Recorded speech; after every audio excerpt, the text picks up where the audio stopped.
Hello, friends, and greetings from Mountain View, California, unceded Ohlone land, this Friday morning here. I hope you are well. It's been a delight to join you and delighted to continue and practice together today with wise speech. Yeah, let's begin with meditating together. And I have some remarks for the Dharmette. So let's begin. Let's begin together. So arriving here in this body. Turning our attention inward.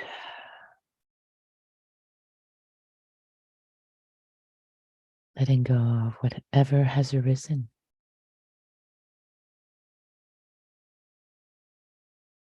Before recognizing that this is the time. This is the right time. This is the time we have set aside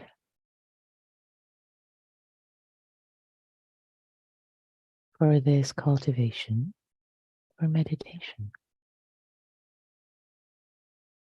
This is it. This is the time in this moment.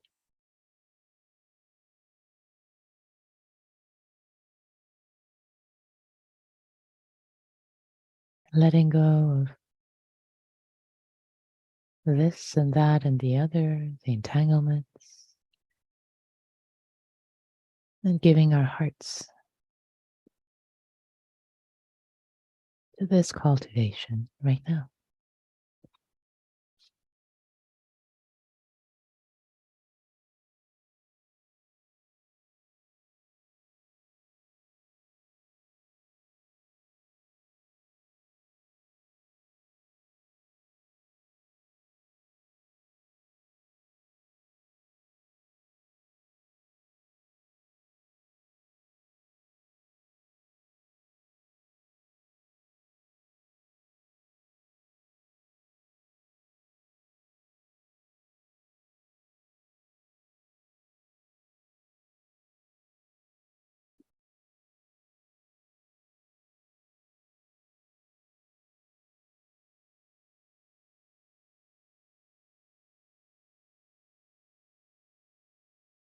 Receiving the sensations in our feet, rooted, grounded, connected to the earth,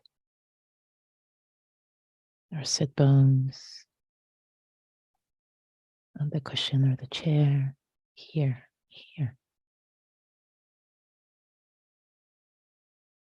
Our hands on our lap, our spine with a sense of integrity, uprightness, representing the uprightness within, the sense of integrity within, upright without uptight.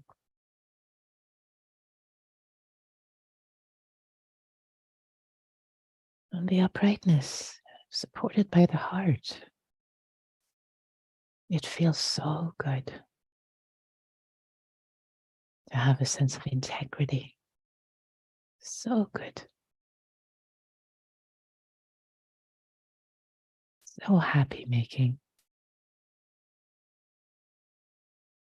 Have a sense of integrity in our hearts. And let it be represented by the posture of the body. Not slumping, but a sense of integrity. And if you need to lie down, again, you can have integrity in your posture. With a sense of alignment.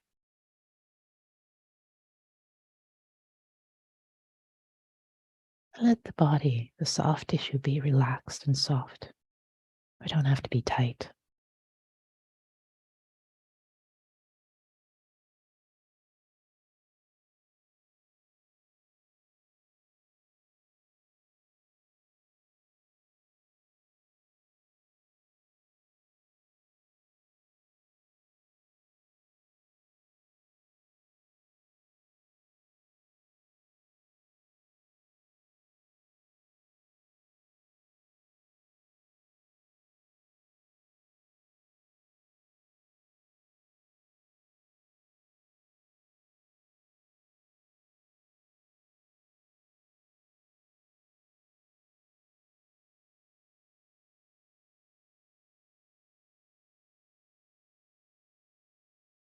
And let the breath be received in the abdomen, lower part of the body, bringing down the center of gravity from the head where it usually is,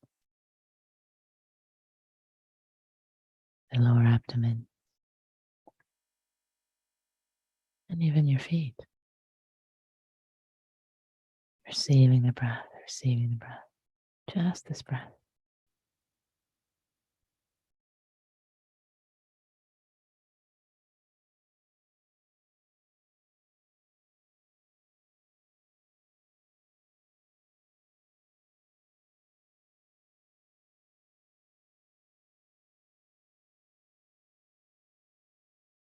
And if and when thoughts arise, notice their internal, notice their tone, the tone of this internal speech. As we have been practicing together this week, is it spoken with a mind of love and kindness? Is it beneficial? Is it idle chatter? Internal idle chatter?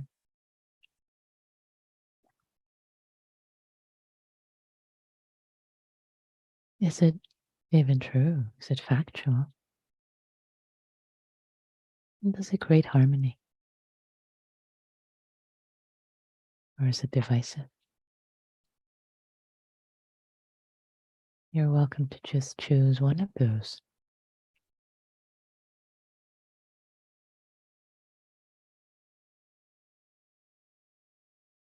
to notice. And for example, if you notice that it is idle chatter, okay, it's idle chatter, I know, okay. Smilingly, without any aversion. You have known, you have seen, you have shown the light of mindfulness on the inner landscape, and you can let it go.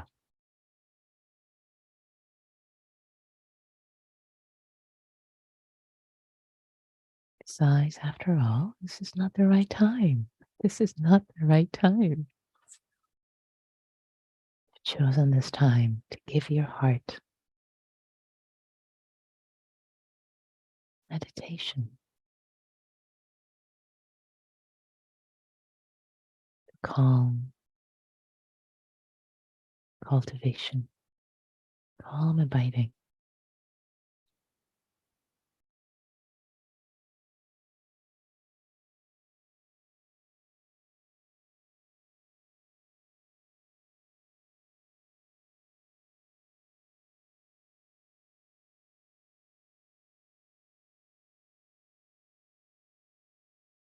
Seeing, knowing, letting go gently. Not now, not now.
Is this the right time for this internal conversation? Is this the right time?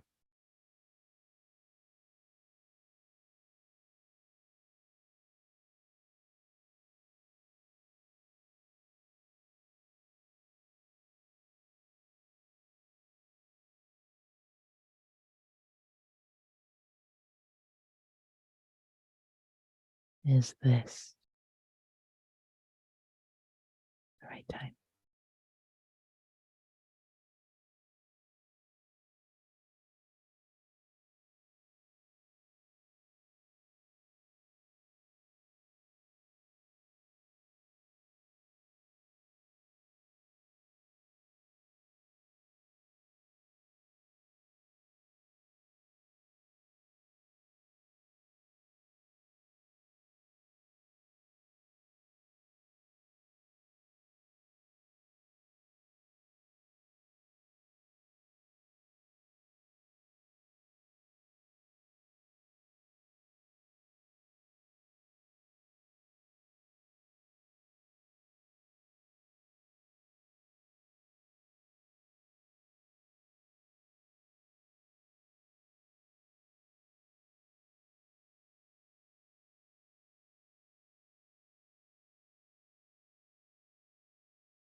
Is this the right time?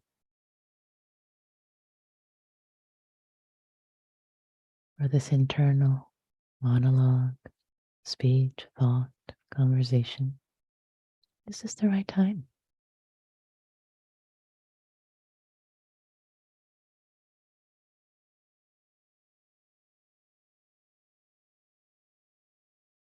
Knowing that it isn't the right time to be entangled with thinking and planning right now, in the middle of meditation time, let it go. Let it go.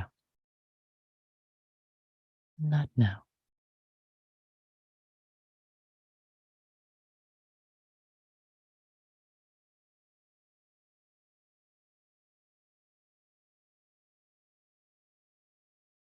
Letting the breath and the body sensations of breathing take center stage, calm, soothe,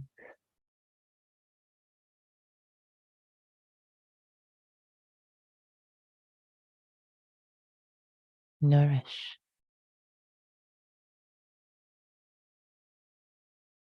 the heart.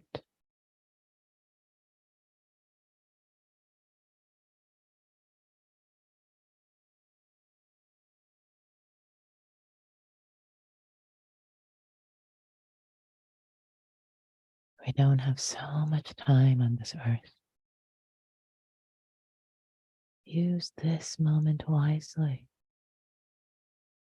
This moment.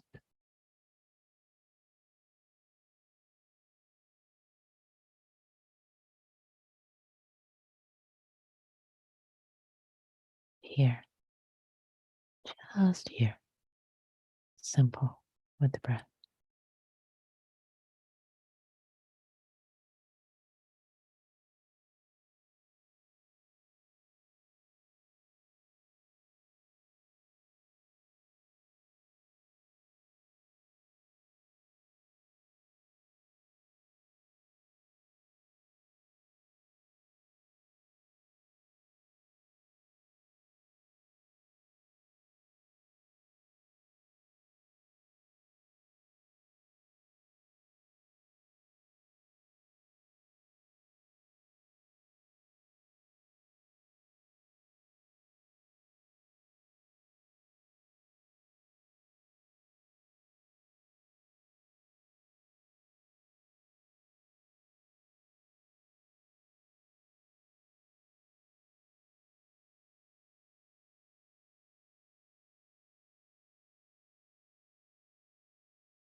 And as we approach the end of this sitting together, appreciating, appreciating and honoring your showing up, your aligning your actions with your intentions for cultivation, for goodness, for waking up, for integrity. You showed up, you did your best. Whatever arose, sleepiness, agitation, it's part of the cause and conditions. You did your best.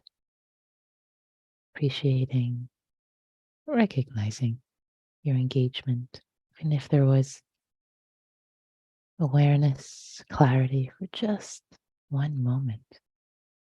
Yay. Celebrate this cultivation, this goodness. We are always planting seeds. We're planting seeds. They flower at times when we don't expect them. So don't measure your practice for just what you observe now. Take the long-term view. Appreciating the cultivation of yourself, of myself here, and all the dear Sangha members who've joined me, all of us together. Sharing our goodwill, our goodness, the benefits of our cultivation with all beings everywhere. May all beings everywhere be safe, happy, healthy. May they have ease. May all beings, especially in areas of the world where it is particularly challenging right now with natural disasters, wars, famines. May they have peace, may they have ease, may they be free from suffering. May all beings everywhere be free, including myself.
Greetings, friends. So this week we have been exploring wise speech together, the different teachings, the different questions that Buddha asks us, directs us to ask ourselves. So I wanted to do a quick review, as I've already done, the guided meditation, and add the last one today, which is so important. And that is it the right time? Is it the right time to say what I'm about to say? Is it the right time? And this is particularly important when we're saying something that is challenging for the hearer to hear. It's disagreeable, as the Buddha says. But before I get into that, I want to share with you the 6 guidelines that I've mentioned, they actually amalgamation of different parts of the suttas, and you might have heard only 5, and I'm giving 6, and you might have heard slightly different ones. So I've brought all of them together because they're also wonderful. I couldn't just choose this and leave that. So in my thoroughness, I've brought them all together, and so I wanted to share the sutta references with you. So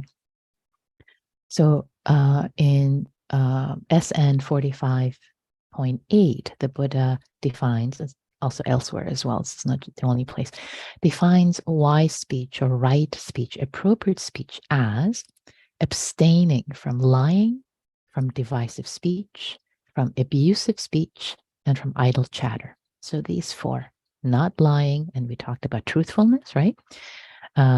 Divisive speech, not abusive speech, and no idle chatter.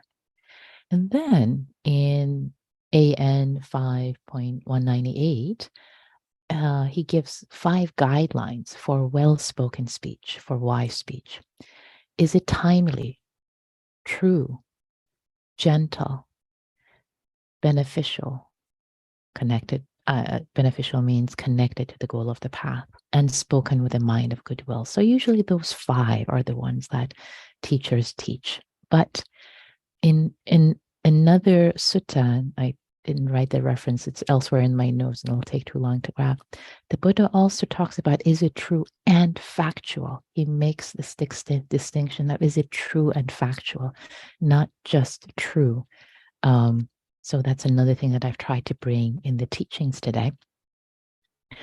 And in MN 58, Majjhima Nikaya 58, which I will talk about more today, he especially gives additional considerations for saying what is disagreeable, what is challenging for others to hear, and if it's beyond fact, if it's already true and factual and beneficial, one still has to wait for the right time. So timeliness shows up in various teachings, very important.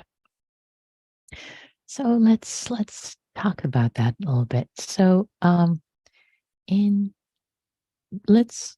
before I talk about the sutta, let's say you want to have a relationship conversation with a friend, with a serious conversation, and yeah, all of these, all the guidelines we have talked about, yeah, they are met.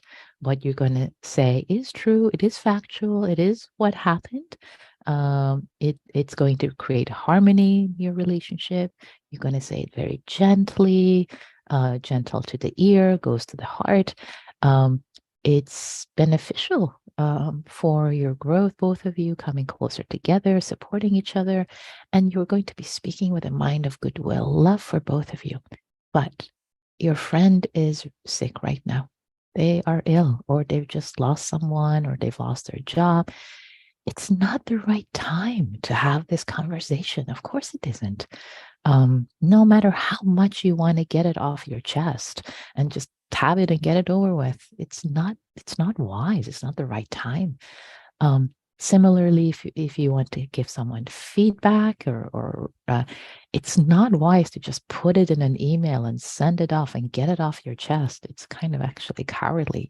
You really want to reach out, have a conversation with them, or reach out, make a time, set a good time. There's something I want to share with you. Just give them a heads up, and then set up a time to either have a phone call or meet with them in person, even better, and have the conversations just the right time, create the right circumstances. You never know, they might open the email in a very, very difficult time in their lives. If you just don't know what's going on, they might be at the funeral, leaving your funeral, who knows? Anyway, so the right time, is it the right time to say what I'm about to say?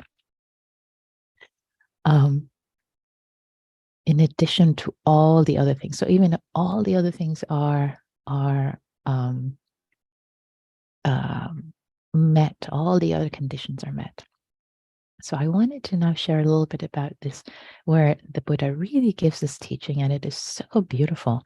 It's Majjhima Nikaya 50, see, 58, it's Majjhima Nikaya 58.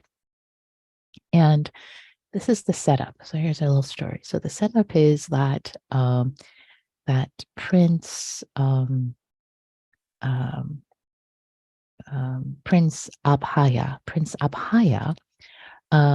has gone to Niganta Nataputta. And Niganta Nataputta apparently was one of Buddha's rivals at the time.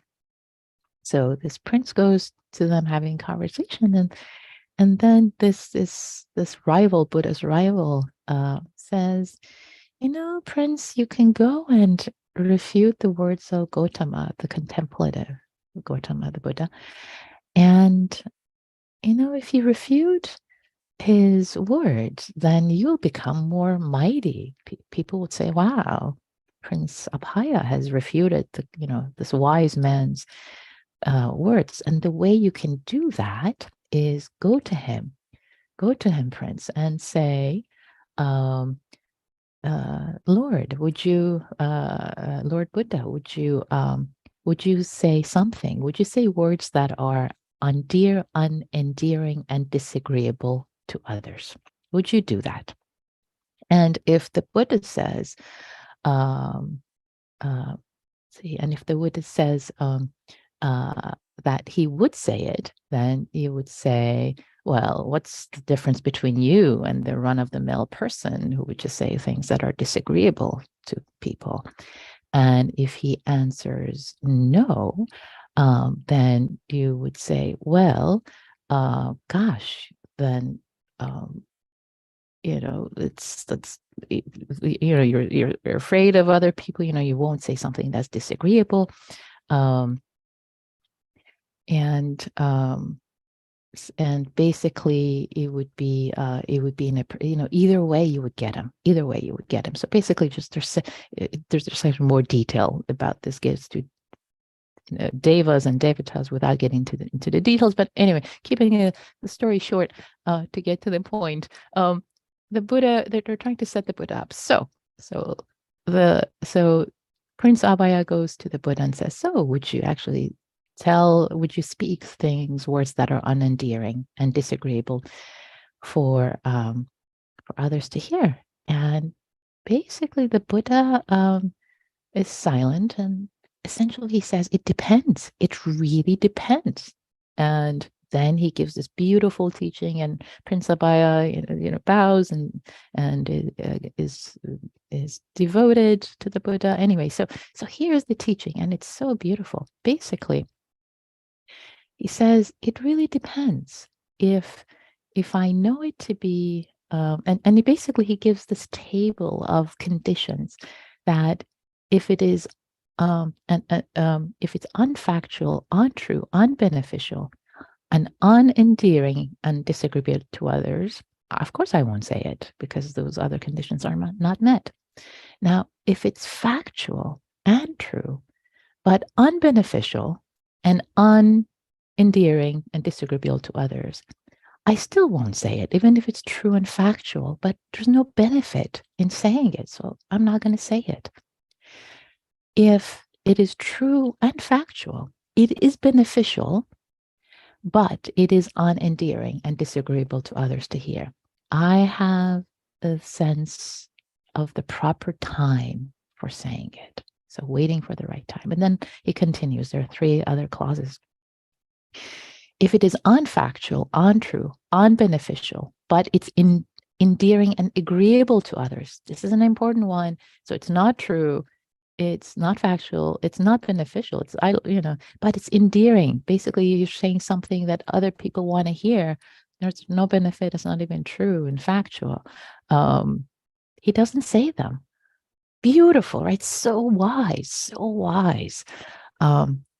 Because sometimes as lay people, maybe we say something that other people want to hear, but it's like, it's not even factual or true. So beautiful teachings. A couple more of the words of the Buddha. If the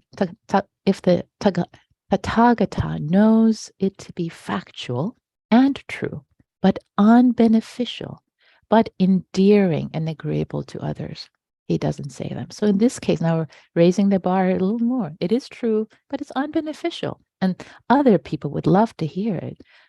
He still doesn't say them. So if it's not beneficial, even if it's true, and other people would love to hear it, it's endearing and it's sweet, still doesn't say it because it's not beneficial.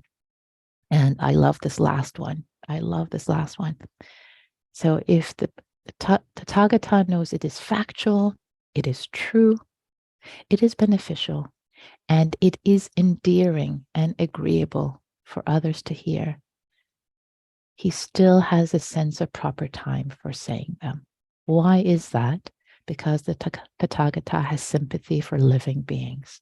That just touches my heart. So even if all of those conditions are satisfied, he still says it at the proper time. Proper time. Why? Because he has compassion, sympathy. He has compassion. So this word sympathy can be translated as compassion because he has compassion for living beings. So out of compassion, choose the right time.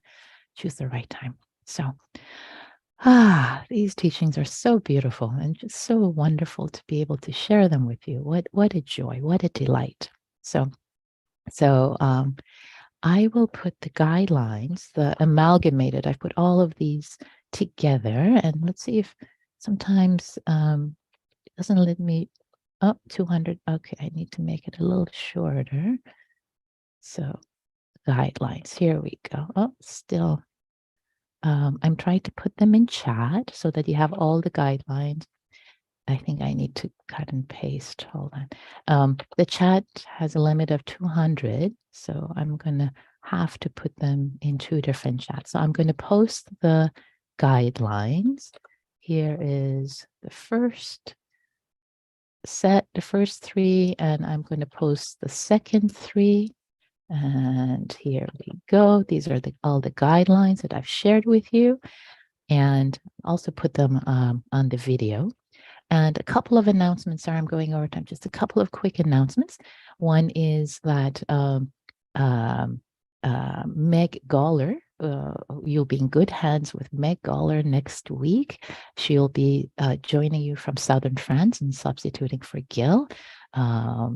Deep, dedicated practitioner. You're in great hands. Another thing I also wanted to share with you is that I'm teaching this Sunday morning. I'm subbing for Gail, and I'll be giving a talk, which will be both online and in person, most likely on samadhi, on concentration. And also I'll put my website. There's more information on my website. And I'm also teaching a day-long on samadhi concentration on March 3rd, which is on my website. So I'd love for you to join me to continue practicing together. It's been a pleasure and a delight and privilege. Thank you so much for your practice. Thank you so much for your cultivation, dear Sangha. It's always a pleasure to join you in these early mornings. Even though I'm not an early morning person, I love joining you. Thank you so much. Be well. Take good care. Till next time.